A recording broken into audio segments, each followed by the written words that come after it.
Hello kids, today I am going to teach you a new topic. The name of the topic is reproduction in plants and animals. In this lesson, we will learn how the plant and animal reproduce. Hi Ria, what do you have in your hand? Hello Grandma, I got the first prize in planting competition. My plant grow well. Yes Ria, you got the first prize because you give proper water and sunlight to your plant.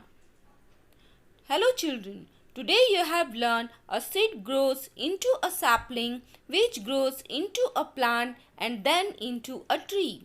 This is called germination of seeds.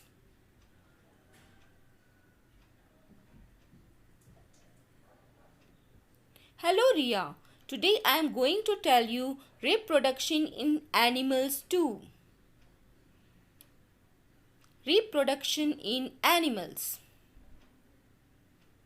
Animals that lay eggs are fish,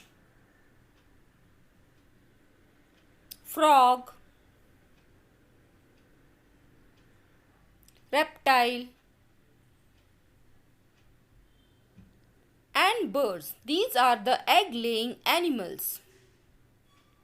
Animals that give direct birth to the young ones are lion, cow, and dog, etc. These are the animals that give birth to the young ones.